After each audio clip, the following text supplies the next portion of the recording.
Salut. Aujourd'hui, je vais revenir sur une affaire qui revient un petit peu dans les médias. C'est l'affaire Naël et le décès de cette personne qui a fait un refus d'obtempérer et qui a bien sûr failli causer beaucoup de dommages à la société et aux personnes. Et on va voir un petit peu le traitement qu'a fait la gauche par rapport à tout ça, et c'est la folie qui tourne autour de leur doctrine et de leur idéologie et de leur manipulation. Donc j'aimerais revenir vite fait sur ce qui s'était passé. Donc en gros, c'est un mec qui avait loué une voiture sans permis, donc sans autorisation, et qui a été contrôlé par la police et qui a fait un refus d'obtempérer.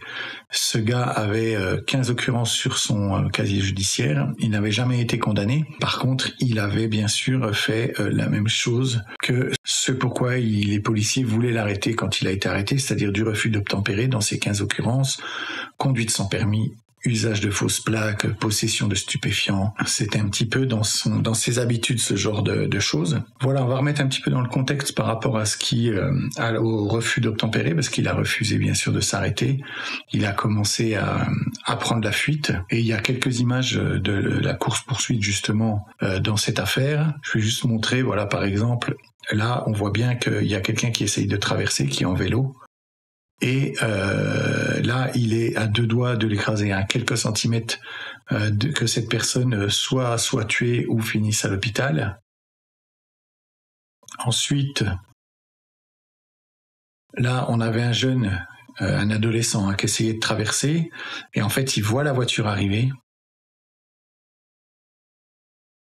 et il l'évite au dernier moment. Il part en courant.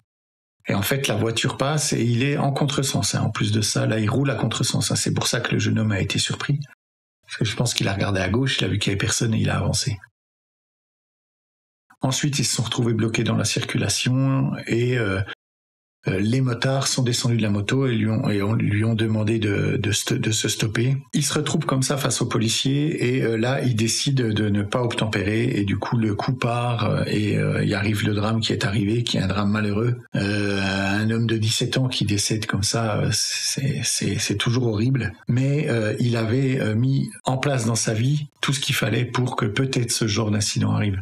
Ce n'est pas pour rien si on empêche aujourd'hui certaines personnes de faire des choses graves comme pouvait faire ce Naël, c'est pour protéger les autres, mais pour se protéger aussi. Et en tant que policier, je pense que c'est ce qui a décidé son action, c'est-à-dire c'était protéger la population, sachant que là, juste après, il y avait un rond-point, c'était des rues un peu plus passantes. Et donc, c'est Libération qui a donné une information nouvelle en titrant Info Libé, le policier qui a tué Naël Merzouk a repris le travail. Donc oui, effectivement, ça a été signé, il a repris le travail, car son jugement va avoir lieu en fin d'année à l'automne. Et je vous montre pas la suite, parce que c'est fou de Libération et c'est fou d'idéologues de gauche ont donné la région dans laquelle il allait travailler. Ce qui est stupide, dangereux.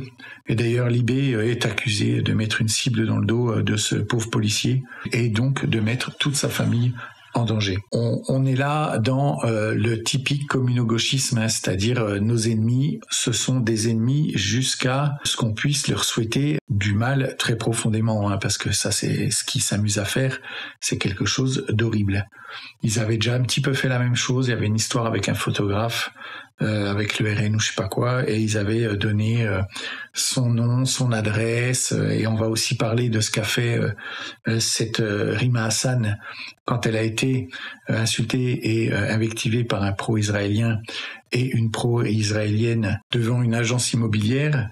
Ce qui en a suivi, c'est que les deux personnes ont été licenciées et on a vu des images où, parce qu'elle a donné l'adresse, l'adresse complète de l'agence. L'agence, on voit, il y a des images où on voit des gens qui ont jeté de l'essence et qui mettent le feu à l'agence. Voilà ce que s'amusent à faire ces gens, voilà leur vrai visage. Le journal Libération s'est donc procuré par l'intermédiaire de quelqu'un qui travaille et qui est proche du juge, peut-être même du juge, on ne peut pas savoir qui a donné ça, des informations sur donc le policier de l'affaire Naël. Ils ont eu accès au journal qu'avait écrit ce policier pendant qu'il était incarcéré au début, ses 30 premières pages.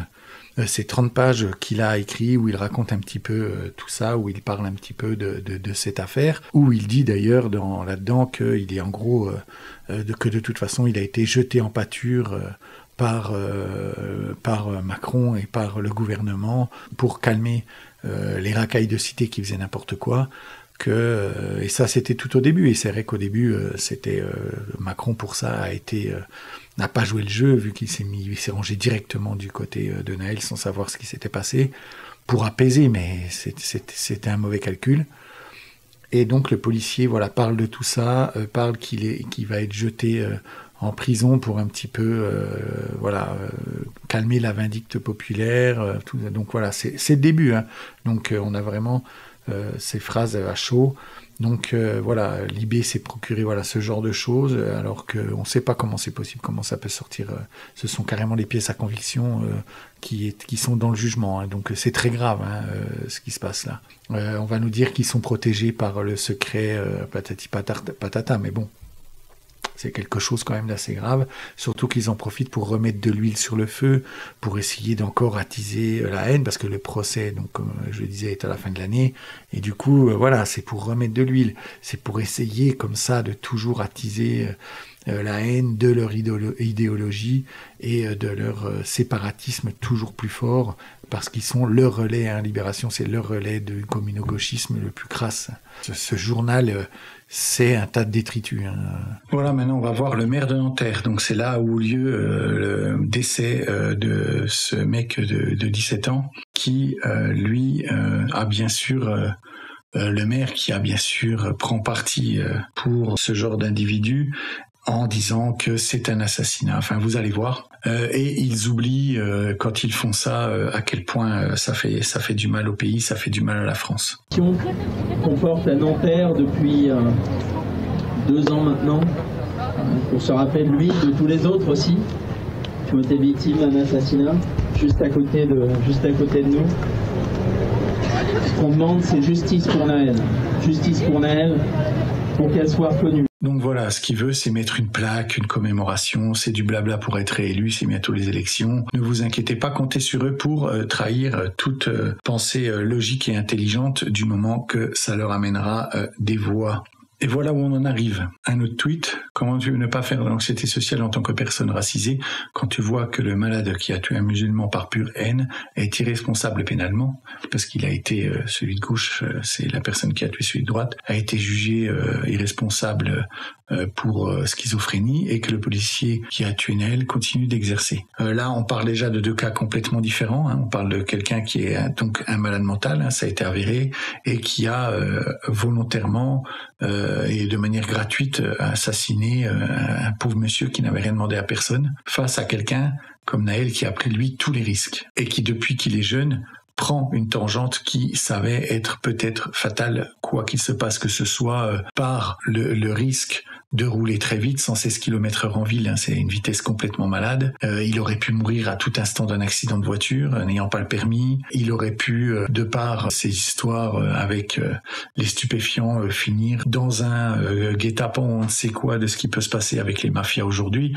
Donc il avait pris une trajectoire où à tout moment, elle pouvait se terminer comme elle s'est terminée avec ce policier qui, lui, a pour le coup, on ne pourra... Enfin, dire le contraire, ce serait vraiment de la mauvaise foi. Il n'a pas pris plaisir à ce qu'il a fait, il n'a pas pris plaisir à ce qui se passe, à ce qui s'est passé. La seule chose qu'il a voulu faire, c'est protéger les Français. Et maintenant, le bon vieux Louis Boyard. On apprend aujourd'hui que le policier qui a tué Nahel a été réintégré dans la police.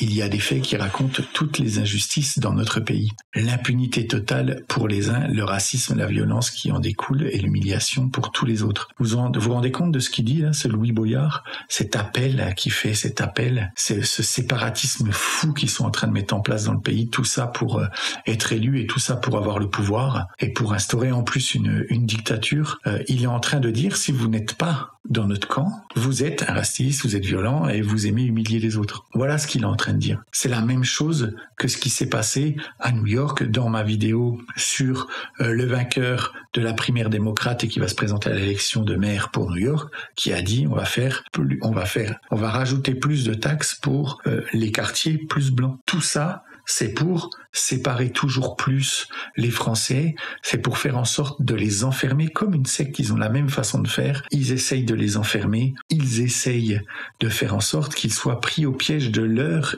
idéologie, c'est-à-dire qu'ils soient comme des moutons dociles qui vont bien entendu toujours répéter. Je ne sais pas si vous avez déjà lu le livre La ferme des animaux d'Orwell, mais c'est ça, à un moment donné, tout le long du livre, il y a des moutons qui répètent toujours la même chose et qui dit 4 pattes oui, 2 pattes non. Et il ne répète que ça en fait. Et à chaque fois qu'il se passe quelque chose, il se sert de ces moutons pour toujours faire de la propagande et répéter comme ça des choses. Et en fait, c'est ce qu'ils font, c'est-à-dire qu'ils utilisent une ligne, ils utilisent de la sémantique particulière liée à leur idéologie et surtout liée à la manipulation. Et c'est comme ça qu'ils endoctrinent depuis toujours les personnes en difficulté sociale en leur faisant croire que ce n'est pas de leur faute si tout va mal dans leur vie. Parce que croyez-moi que c'est le seul moyen de s'en sortir dans la vie, c'est de justement se dire que tout ce qui arrive dans notre vie, c'est de notre faute.